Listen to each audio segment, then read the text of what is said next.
Halo para crime story addict, selamat datang kembali di channel Goks Banget. Di sini gue akan menceritakan tentang pembunuhan para suster atau perawat yang terjadi di Amerika Serikat, yang endingnya plot twist banget. Oke, nggak usah berlama-lama lagi, let's start the story.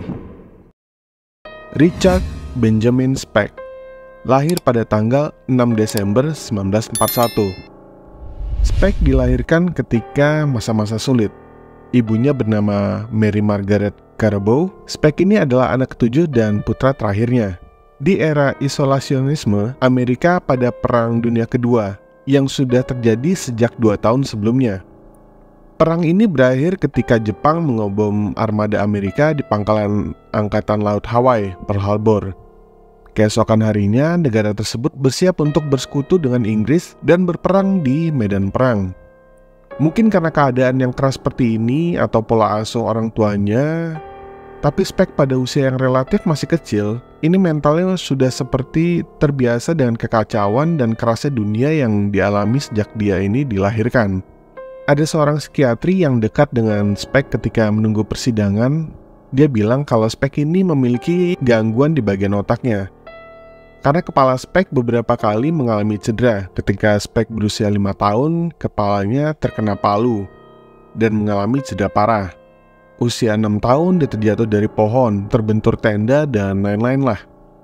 Pokoknya langganan pala benjol lah si Speck ini. Dan juga terjadi kerusakan otak karena konsumsi alkohol dan obat-obatan terlarang. Mungkin karena hal-hal ini yang membuat Speck tidak bisa menilai mana hal yang benar atau salah, dan bisa melakukan hal-hal gila yang akan gue ceritakan. Pada usia 6 tahun, Speck kehilangan ayahnya, Benjamin, orang terdekatnya, meninggal karena serangan jantung pada tahun 1950-an. Lalu ibu Speck menikah lagi dengan pria bernama Carl Lindbergh, seorang alkoholik berat dan kasar. Sepertinya Speck ini meniru sifat-sifat kasar dari ayah tirinya ini. Selain itu, ayah tirinya juga menolak untuk mengadopsi Speck. Jadi Speck ini meniru sifat alkoholik dari ayah tirinya, lalu membuat tato dan sering main wanita. Sebelum kejadian di Chicago, Speck ini udah pernah ditangkap sebanyak 41 kali karena berbagai kekerasan terhadap pria dan wanita. Waktu usianya baru 13 tahun, dia udah ditangkap karena membakar mobil di parkiran. Pada usia 19 tahun, Speck menikah dengan seorang gadis berusia 15 tahun bernama Shirley Mellon yang dia temui di pasar kota setempat. Mereka memiliki seorang putri, tetapi si Speck menjalani hukuman penjara 22 hari saat kelahirannya. Tak lama setelah itu, Speck dijatuhi hukuman 3 tahun penjara di penjara bagian Huntsville, Texas karena pemalsuan dan perampokan. Speck ini menghabiskan hari-harinya dengan menenggak bir dan mengkonsumsi obat-obatan terlarang, menganiaya wanita, dan sering terlibat perkelahian di bar. Saat musim semi tiba di Illinois, Speck pindah ke Chicago, di mana dia bekerja sebagai pelaut. Tapi dia seringkali kehilangan pekerjaan demi pekerjaan karena kebiasaan minum dan masalah amarahnya. Nah, setelah tinggal bersama saudara perempuan dan saudara iparnya di Chicago selama beberapa bulan, Speck ini didesak sama keluarganya untuk bekerja di kapal dan meninggalkan kota. Tapi memang karena karakternya dia yang seperti ini, akhirnya dia dikeluarkan lagi dari pekerjaannya. Dia kembali ke rumah saudara perempuannya dan kembali minum-minum lagi. Dan sementara saudara Speck ini nggak minum alkohol dan punya reputasi yang cukup baik lah. Lama-lama keluarga tersebut bosan dengan Speck yang bermalas-malasan di teras rumah mereka, cuma minum-minum dan sering membual tentang rencana besarnya, yang pada kenyataannya nggak pernah terwujud menjadi apapun selain cuma fantasinya aja. Keesokan harinya, dia disuruh datang untuk melamar pekerjaan yang berada di aula sekolah perawat di Amerika. Disinilah pembunuhan Speck yang terkenal itu terjadi. Tempat ini juga tempat para perawat yang menjadi korbannya tinggal, yaitu Devi, Patricia Matusek, Mary Ann Jordan, Nina, dan Pamela Wilkening, bersama dengan mahasiswa pertukaran keperawatan lainnya dari Filipina, yaitu Valentina Passion, Susan Ferris, Merlita Gargulo, dan Corazon. Selama beberapa hari berikutnya, Speck melewatkan kesempatan demi kesempatan untuk bekerja di kapal. Setelah minum bir 1 km dari mes perawat, pada malam tanggal 13 Juli, Speck tiba-tiba pergi. Saat itu sekitar jam 11 malam ketika Spek yang mengenakan pakaian hitam masuk ke rumah mes perawat 2 lantai yang telah dia amati selama dia berada di sana. Spek ini dipersenjatai dengan pisau berburu dan pistol kaliber 22. Lalu dia membuka kunci pintu melalui jendela yang dia jebol. Dia menyelinap melalui area bawah rumah, lalu dia berjalan ke atas menuju 3 kamar tidur.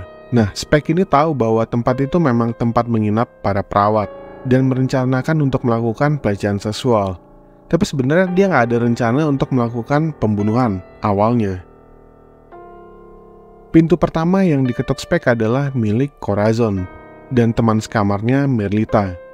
Saat Corazon membuka pintu untuk melihat siapa yang ada di luar, Spek membukanya dan berdiri di sana dengan senjata di tangan yang diarahkan ke mereka.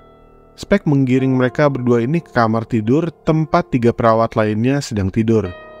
Cora, Merlita, dan Valentina berusaha untuk melarikan diri dan bersembunyi di dalam bilik lemari pakaian yang berukuran cukup besar.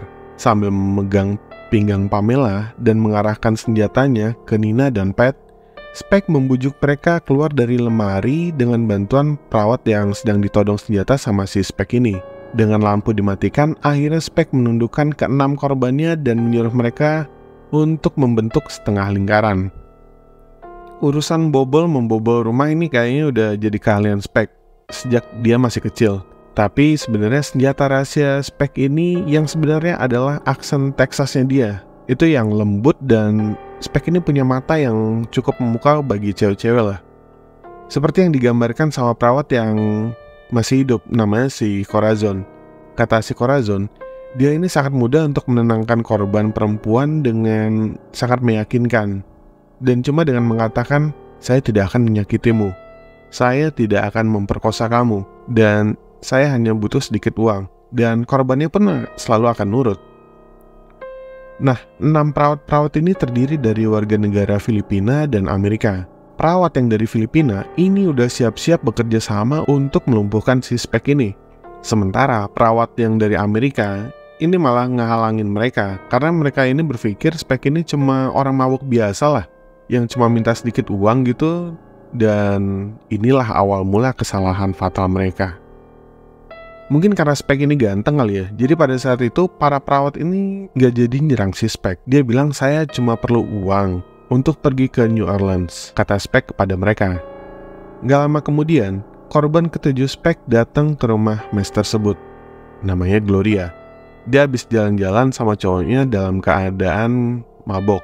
Sebelum masuk ke dalam kamar, dia nelpon ibunya dan dia bilang kalau dia udah sampai mes. Nah, pada saat dia menaiki tangga dan buka pintu, dia langsung berhadapan dengan Spek dan 6 teman sekamarnya yang dalam posisi berjongkok. Dia disuruh duduk di lantai bersama mereka yang lain. Kata dia, jangan takut, saya tidak akan membunuhmu kok, kata Spek. Spek meyakinkan para perawat inilah gitu ya. Nah, akhirnya dia memotong sebagian spray pakai pisau, lalu mengikat pergelangan kaki dan tangan mereka di belakang punggung. Pada pukul 00:15, ketujuh perawat itu terikat erat dan gak berdaya sambil nunggu nasib mereka. Spek awalnya memilih Pamela terlebih dahulu. Spek melepaskan ikatan pergelangan kakinya dan memaksanya ke kamar tidur dengan pistol ditodongkan ke punggungnya. Lalu dia meletakkan pistolnya dan berniat untuk memperkaos si Pamela ini. Di saat yang sama, Susan dan Marianne itu diam-diam mereka berlari untuk mencoba membunyikan alarm. Nah, tapi keburu ketahuan sama si Spek. Lalu akhirnya mereka kembali ke kamar tidur tempat Pamela berbaring, dan perlawanan mereka ini membuat si Spek marah, yang akhirnya membuat Spek melancarkan serangan gila-gilaan dan membunuh mereka bertiga dalam hitungan menit. Ke-6 perawat yang masih berada di kamar tidur itu ngedengar suara keran saat Spek sedang membersihkan darah dari tangannya. Satu persatu, Spek memilih sekelompok perawat ini dan membawa mereka ke ruangan lain untuk melanjutkan pembunuhannya. Dimulai dengan Nina. Sementara Spek sibuk di tempat lain, 3 dari 4 perawat yang tersisa dan putus asa ini mencoba bersembunyi di bawah tempat tidur. Nah, Gloria ini terlihat masih tertidur di salah satu tempat tidur karena masih dalam kondisi mabok. Setelah sekitar 20 menit, Spek kembali ke arah Valentina, Merlita, Pat, dan akhirnya Gloria. Dia menarik setiap gadis dari tempat persembunyiannya dan membawanya keluar kamar, kecuali Gloria, yang akhirnya diperkaos sama Spike di tempat tidur. Nah, saat itu Corazon bersembunyi hanya 3 meter jauhnya. Baru setelah dia selesai, Spike mengeluarkan Gloria yang tidak berdaya dari tempat tidur lalu meninggalkan ruangan. Nggak lama setelah itu, Spike pergi kurang lebih selama 50 menit. Nah, sementara itu, si Corazon memutuskan untuk mengubah tempat persembunyiannya dari bawah tempat tidur ke dinding pojok tempat Merlita dan Valentina bersembunyi sebelumnya. Ketika Spike kembali, dia menyalakan lampu dan memeriksa setiap ruangan untuk mencari tanda-tanda kehidupan. Nah, merasa puas karena telah menghilangkan semua saksi yang mungkin ada, Corazon mendengar suara geberincing koin saat Spike merogoh dompet salah satu perawat yang tewas dan melemparkannya ke bawah tempat tidur tempat Corazon bersembunyi. Spike ini sebenarnya kalau bisa ngitung bener jumlah korbannya itu sebetulnya harusnya ada 8. Mungkin si Corazon ini nggak akan selamat, karena yang dia bunuh itu baru 7 orang. Nah, setelah pembunuhan ini, Spike lempar pisau lipatnya ke sungai Calumet dan dia pulang ke Shipyard Inn tempat dia menginap. Beberapa jam kemudian, Corazon ditemukan gemetaran di pinggir jalan Chicago dan berteriak, "Mereka semua mati, teman-temanku semuanya mati, cuma aku yang hidup." Nah, warga sekitar akhirnya berkumpul di luar mes tersebut. Setelah itu, polisi memeriksa si Corazon dan mendapatkan informasi dan ciri-ciri pembunuh para perawat ini. Corazon menjelaskan bahwa Spike ini memiliki tato yang bertuliskan "Born to Rise Hell". Berbekal informasi yang didapatkan, polisi langsung mencoba melakukan pencarian ke agen pelabuhan tempat Spike sebelumnya bekerja sebagai pelaut. Akhirnya, dari situ didapatkanlah berkas-berkas dan foto si Spike ini. Pencarian ini akhirnya membuahkan hasil. Pada tanggal 15 Juli, Spike ditemukan bersimbah darah yang berasal dari pergelangan tangannya. Setelah darah dibersihkan dari tangannya oleh dokter, terlihat tato yang dimiliki oleh si Spike ini.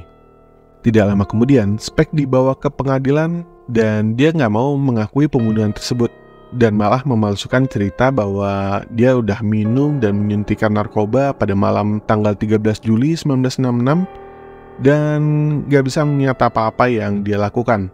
Dia membantah pernah melihat Corazon atau korban lainnya sebelumnya. Tapi Corazon di depan persidangan bersaksi dan ketika hakim nanya ke Corazon apakah pembunuh di mes perawat itu ada di ruangan ini, si Corazon langsung menjawab, "Ya, betul," sambil berjalan dan menunjuk ke muka si Spike. Hakim berunding kurang lebih 1 jam sebelum memvonis Spike atas pembunuhan, dan akhirnya hakim menjatuhkan hukuman mati pada Spike.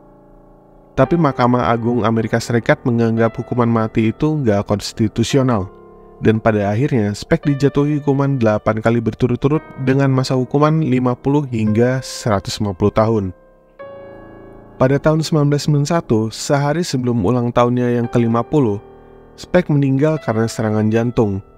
Spike ini nggak pernah secara terbuka mengakui pembunuhan para perawat tersebut. Tapi meskipun begitu, pada tahun 1996, jurnalis investigasi Bill Curtis diberikan sebuah rekaman yang dibuat di penjara Stateville pada tahun 1988. Rekaman itu berdurasi sekitar 2 jam, menunjukkan Spike yang udah tua duduk di penjara. Di belakang kamera, seorang narapidana bertanya kepadanya, mengapa dia membunuh 8 perawat tersebut, dan Spike membalasnya dengan tanggapan dingin dan gak berperasaan. Jawabannya, ya, karena mereka lagi sial aja. Dan ketika ditanya bagaimana perasaannya mengenai pembunuhan tersebut, Spike dengan santai menjawab, seperti yang selalu saya bilang, gak ada rasa apa-apa sama sekali. Dan kalau kamu bertanya ke saya apakah saya merasa menyesal, jawabannya adalah tidak. Nah, di sini plot twist-nya guys.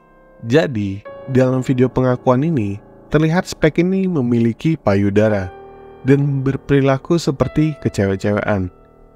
Jadi, ternyata dia ini berubah jadi transgender selama di penjara dengan meminum pil hormon wanita. Ketika ditanya, apakah kamu suka disetubuhi oleh laki-laki? Spike menjawab, tentu saja. Oke guys, sampai di sini dulu cerita kriminal kali ini. Sampai ketemu di cerita-cerita berikutnya. See you!